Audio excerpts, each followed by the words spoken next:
Welcome to the show, Jack Tomlinson. How are you? I'm doing good, man. How are you? Yeah, good, good. You're all the way out of New York, USA. You've wrestled on WWE Monday Night Raw, AEW Dark. You've come out of Creative Pro Wrestling Academy, the same training school that MJF came out of. You've trained under Brian Myers, aka Curt Hawkins. You've held singles titles and tag team titles. How? How's the journey been for you, and how did you get into wrestling? Wow. I did not expect to come in here and just that was really nice. That was a cool little like flash down that memory lane. I had done actually recently, so I'm gonna kind of avert your question and then Yeah, I'll get back to go it. for it. I had done recently returned to making TikToks, and the most recent one I made was just me basically rattling off things that I had done in based on how old I was at the time. Just thinking like what can I say that's like kind of clicky enough that people will get hooked to come back because I hadn't posted consistently on any social media platform for two something years. And it was listing all those things. At 18, I started wrestling and I wrestled for WWE. And now hearing you say it, I'm like, wow, it feels weird. Like when I'm saying it, I'm just like it's my life, and you're saying it, I'm like, oh wow, that's really cool. It I kind of did all brings it that. all back together for you. Yeah, it's weird because like you live something yourself, and it's almost like did it happen? And if it did happen, it's like all right, it's I'm just Jack, you know. It's not that big a Exactly. deal. And then hear someone else say it, and not that it becomes a big deal, but it's almost like oh, it makes it more real. So thank you for that.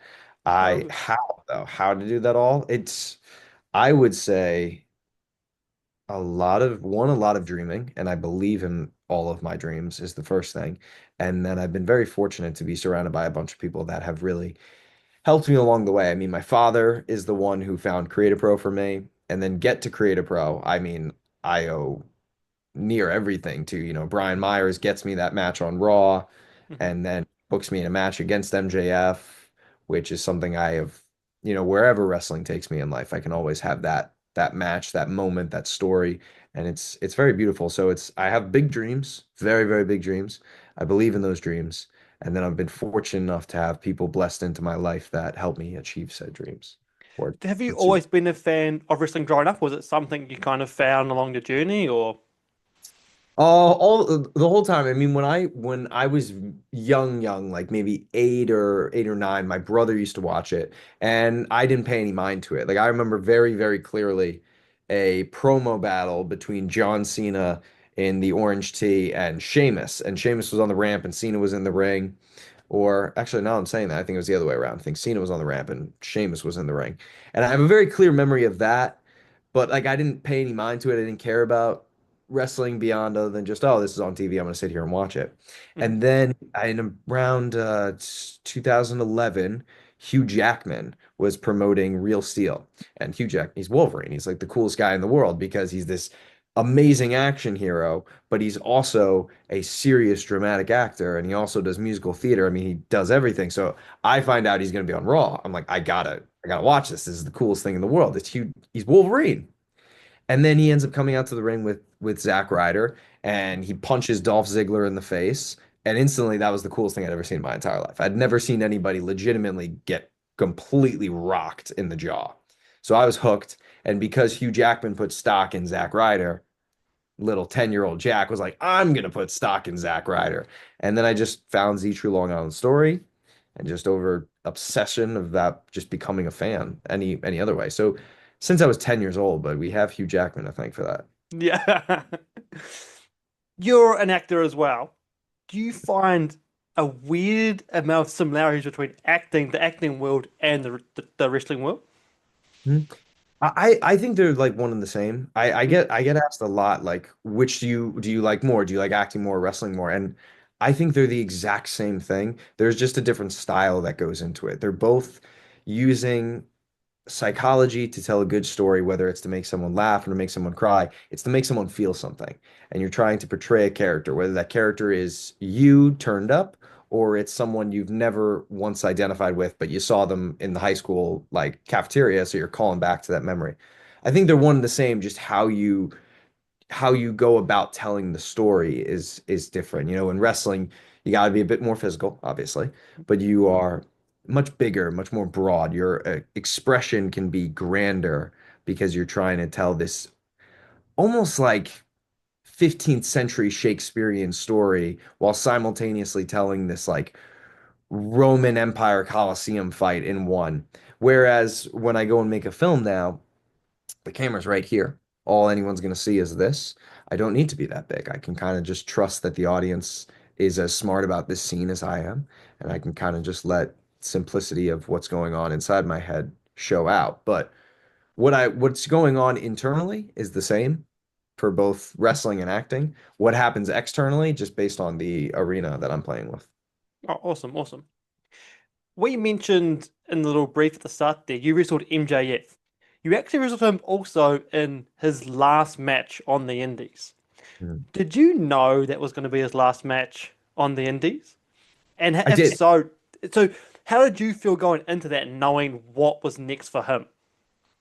I thought it was really, really cool. I was like, cool, I'm gonna get like he's going to TV and people have eyes on him. So no matter what, people are gonna have eyes on me. And whatever the match turned out to be, I just knew this was a really, really cool chance for people to actually that's kind of a lie. Actually, if I go back, it was a really, really cool chance for me to get to work with someone who we knew like where he was going, like from the beginning, and we knew what people thought about him. But once you have like that stamp of approval of television, it's a whole Hmm. different ball game. And I was really excited at the prospect to learn from him and to see like firsthand, have the best seat in the house to what does it take to quote unquote be better than you and to be all elite.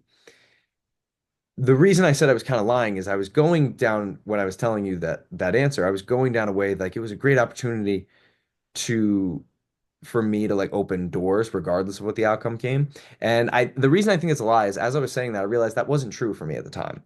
I was I was thankfully very ignorant to how big that week was for me Hmm. because the week actually started on Monday. I wrestled on Raw, and then Tuesday was 205 Live. And then on Thursday, I made a debut for this independent company in Rhode Island. And I'd never wrestled there before. I'd never been there. Everyone on the show had 6 to 8 minutes. And I show up not knowing who I'm wrestling. And I find out I'm wrestling their champion and I have 20 minutes. And I'm like, why? Like, and that was legitimately my reaction. I was like, wow, this Yeah. is great. Thank you so much for the opportunity. But like, why? Why are you giving me 20 minutes? I've never wrestled you before against your champion and everyone else is like 6 minutes. I was so confused.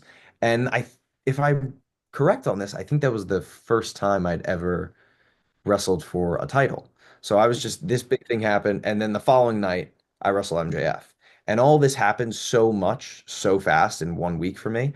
I didn't have enough time to understand the scope of it. And even when it got behind me, I didn't have a grasp on using social media or like kind of reaching out to people and saying, look, this is what I did in the span of this week. I kind of just let it sit with me.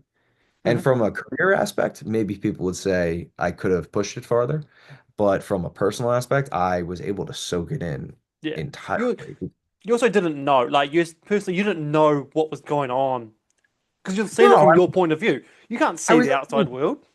Yeah, I was 18 years old when Yeah. I was, and you put an 18-year-old who's dreamed of being on Monday Night Raw, you put him on Monday Night Raw, his mind, I don't care who you are, I don't care how grounded you are or mature you are, your mind naturally thinks, oh, this is just how my life is going to be. I'm just Yeah. going to be on.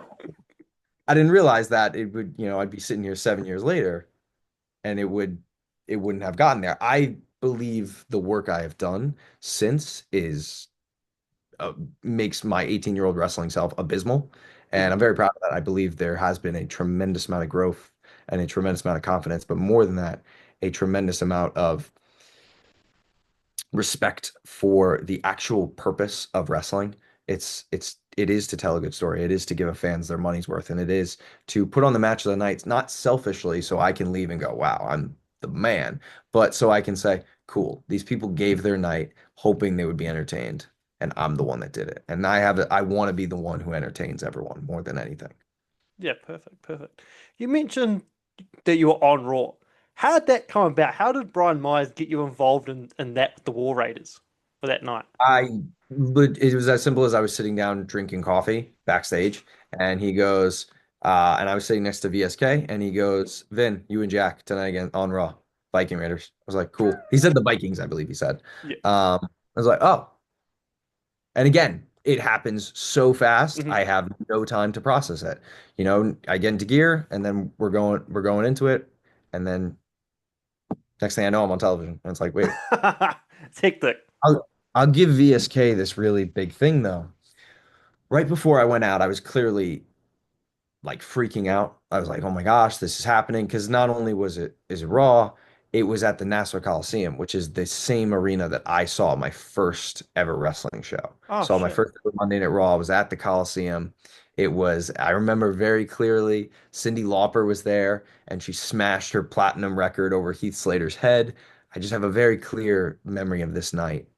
And to be back in that same venue was like it was all just so overwhelming. It was all so meta. It plays back into that I'm 18 years old and I just assume this is what my life is going to be feeling that I had. And right before I go out, Vinny stops me and he just very calmly says, "Take a deep breath and make sure you take it all in." And I was just, "Yeah, I know, I got this, I got this." And he's like, "No, no, seriously, look at me." He goes, "You're 18. There are people who wrestle for 18 years and never get here. Don't take that for Mm. granted. But also, don't think you haven't earned it. Don't think you're not ready for it. You're here because you're ready for it. So go out there and just do what you do. At the same time, don't forget to enjoy what you do." I was like, "Oh, thanks, Vinny." And when you're out there, it just goes like that. It was 6 minutes Honestly, and it's it gone. didn't for me. It didn't No. go the fast for me. It was, I think maybe a 2 minute match. Yeah. I every single second felt like the slowest second of my life, but it was so beautiful. It was like if I was to describe it based on a movie, if you have you ever seen X-Men Days of Future Past? Hmm. When Quicksilver is running through the kitchen and like moving the bullets and saving everybody. That was what that moment was for me. Oh I shit. literally remember every second. I could tell you everything that went on, and it was gorgeous. Oh, that's awesome. Yeah. You also had the chance to wrestle for AEW Dark 2001, 2022, and 2023. How was that? How did that come about for you? I forgot I did it 3 times. I thought I did it Yeah. twice. So you Um, did, might have been the Gun Club twice? First time was the Gun Club. The second time was the Jericho se- Appreciation second Show. time was Daniel Garcia, the Jericho Appreciation Society. Yeah. That's right. And then the third time, I want to say I wrestled the Jericho Appreciation Society again, but there was different competitors Yeah. in it. Because I think I wrestled Daddy Magic twice, if I remember correctly. Yeah, I think so, Yeah, yes. yeah, yeah. That sounds about right. That sounds about right. That one, by the time that had come around, I kind of just put stock in that memory of Vinny telling me to take it all in. And that's Hmm. kind of how I looked at the day. It was just take it all and trust you're ready to be here, trust you deserve to be here and don't blow it out of proportion. A lot of us tend to do that at any scale, not just independent wrestlers, any scale. We blow out of proportion how big this is. Even if it's the biggest show you're ever going to wrestle on, it's the main event, it's the world title, whatever it is. At the end of the day, it is supposed to be just fun. Yeah. You're playing, go play. So I was a lot, not that I was immensely mature at the ripe old age of 21, but I was able to like really put in like I can do this and I can enjoy this and I'm just gonna have fun with this. Awesome. Did you notice between the two shows, AEW and WWE, did you notice like a culture difference in the locker room, or how was that for you? I knew a lot of people at AEW. AEW Yeah. is filled with creative pro guys. There is a MJF, Max Caster, Anthony Bowens, Chris Statlander, Mark Sterling. I just know a lot of people there. So I like these are they're I can be everyone is like at the end of the day it's a business and it's a professional work environment. So you just speak to people how you speak to all your coworkers in your day job. But these people are individuals that I'd known since I was 15. So they're Yeah. like friends. So any difference was just simply my personal relationship to people. They were Oh, both tremendous. I mean, yeah. end of the day, they give an opportunity to an 18-year-old, they give an opportunity to a 21-year-old to live his dream. That's a tremendous honor. When I used to wrestle back in the day, you used to go around the whole locker room and shake hands with every single person as you walk in. Is that still a thing? And like the big shows, so like with like Raw or AEW, you still go around, everyone shake their hands and introduce yourself to them? I mean, I think COVID changed the way people, shake hands with everybody in that regard. But I do think whether you're actually shaking their hands or not, and you're going all the way to like meet everyone, I do think it's not even just a wrestling thing; it's a respect thing of Mm. life. I think you just introduce yourself to everyone. You let everybody know that you know you're not above this. You're thankful to at the reality that none of this takes place without everybody. Mhm. And I think that's what a simple hello does. For me particularly, what I care more about is if we wrestle together. If you and I share the ring together, I don't care if we're best friends or if we're mortal enemies. When we come out of there together, when the night ends, there has to be a form of acknowledgement between the A two of hundred us. Like, percent. thank you for this. Thank you for this match. You want to Irish goodbye, everybody, at the end? I'm Irish. I get it. You got to do what you got to do. You can do that to everyone, but the promoter and the person that you shared the squared circle with, the person you danced with, you better pay them that respect. Yeah. And if you don't do it, very few things in this business get me upset. That gets me upset. 100%, and that would as well. That's fair justice as well. You mentioned at the start you've got goals and dreams. What are some goals and dreams you've got for just 2026, just for next year, looking forward? Mhm. I think as far as wrestling goes, I make these. There's obviously the ambition. I don't just want to be on TV. I know I should be on TV. And I want to put the leading man character on TV because I do believe in the possibility of the entertainment value that this character has and what he can do for people and the escape he can provide people, but also the heart he can enlighten in them. And I make these short films about my leading man character. The first one came out earlier this year. The second one we're hoping to have out this December. And then I'm writing the other three. There's going to be five in the end. So I was actually, right before we started, I was working on the fourth script. So I've written the third script. I keep saying we, like it's not me. Um, I've written the third script and we have that ball rolling. And I think what my really big goal is to get those films seen at a much grander, much larger scope because I'm very, very proud of them. I mean, they're movies about professional wrestling, and we've seen something like The Iron Claw or The Wrestler. Mhm. Those cinematic films about professional wrestling really touch a wide range of audience. And while I love those films, particularly The Iron Claw, they're very dark and they're very sad and they kind of focus on the nightmare of professional wrestling. Whereas the leading man movies that I make, while they have their own drama, they have their own obstacles, every great story does, I believe they focus more on the dream of wrestling and the the humanity and the comedy of it Mhm. all. That's what I hope that they do. So I would love to finish all five of those films. I would love to get them far. I would love to take the leading man to TV. And I've been writing a bunch of scripts and working on a bunch of projects, and I'm excited to see all them come together. Awesome, awesome. I've never been to New York. I got no idea. What's the wrestling scene like in New York? Because in New Zealand here, in Christchurch where I am, we have, it might be like 5 shows a year in Christchurch with one That's company. it? Yeah, we've got 5 shows a One year. company in all of New Zealand? And just in Christchurch. So in New Zealand, there's Okay. probably 6, 7 companies. So there'll be a show every 2, 3 weeks. But where I'm Hmm. in like the second biggest city, we've got one company. Okay. How how far is the distance between these for you? So if you wanted to, and if you were invited to, could you work all six shows, or is that like I don't know how far the drive is in New Zealand. Um, it'd be like a 4 hour, no, it's like a 6 hour drive south for one show, and then it would be a 4 hour drive north with a 2 hour ferry trip to the North Island for the second show. That's honestly not terrible. I Hmm. mean, it's definitely a hike, and there's definitely a commitment to it, but that's not bad. That's Yeah. not bad. The scene in New York, honestly, I think the Northeast Mhm. of the United States is like the best place for independent wrestling. I mean, whether it is Creative Pro or it's, Beyond Wrestling, Limitless Wrestling, I mean, it's hot here and it's really, really good. I mean, you look at the ID program, a lot of the WWE ID prospects, they were from the Northeast of the Yeah. US. That's awesome. That's awesome. To wrap it up, I've got a fun little game. I've got 10 quick fire questions, Hmm. and you're just going to rattle off the answers first thing that you think of.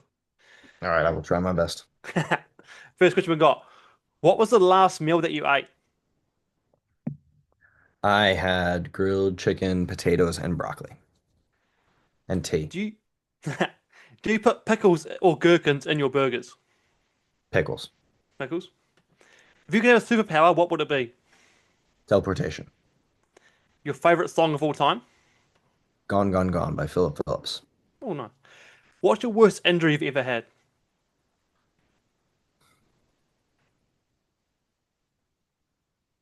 I fractured my spine when I was in high school wrestling. That stunk. That was probably the worst. That's right. What's at the top of your bucket list of all things to do of all time? Win an Academy Award. Do you have pineapple on your pizza? Yes. Would you rather never shower again or never brush your teeth again? Oh my God, that's horrible.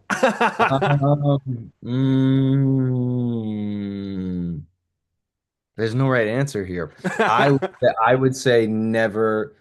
I would say never shower again because I can use wipes to clean myself, but your teeth are just so Yeah, important. so I important. I know too many people who get to the age of 30 and they're like, "Wow, I wish I took care of my teeth because now they're all falling out."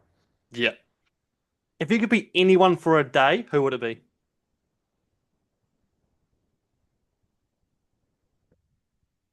I mean, I want to get philosophical and say no one because I want to take as much time as I possibly can to, be myself and try and Mhm. get to the best version that God has planned for me. But if I'm not going to be philosophical and, somewhat self-righteous, I Elvis? It would be Elvis? pretty cool to be Elvis. If you got arrested tomorrow, what would your friends think you done? Probably like snuck over a fence of like private property to film a movie. Perfect, perfect. That is all 10. Hey, it's been an absolute pleasure talking to you. I look forward to seeing what you do in the future. Thank you. I appreciate it. Can I ask you a question Go before for we it. leave? Go for it. I'm curious how you stumbled across me because because you're in New Zealand. Like I'll say this to you totally like as like a person. When I read that you're from New Zealand, I was like, whoa, that's crazy. Someone in New Zealand even knows my name. So that got me very excited, and that did me a great favor. So I thank you for that. I think I just found you across TikTok. Like for Was it the podcast. recent? Yeah, recently, yes. So for the podcast, I'm always like looking up random things just to Hmm. find some interesting people to talk to. And I think I just stumbled across you, and I was like, this guy has a story to tell. This guy has some stories. So Yeah. I see, I think that's wild because there was a time where like my original character, I mean, am I about to like really ruin you in time if I keep telling you a no, story? keep going. Plenty of time. There was when I first started wrestling, thank you. When I first started wrestling, my character was the Vessler, which was vlogger plus wrestler equals Vessler. And my whole shtick revolved around social media. Eventually, I became like the social media champion, and that was everything because I really enjoyed making TikToks.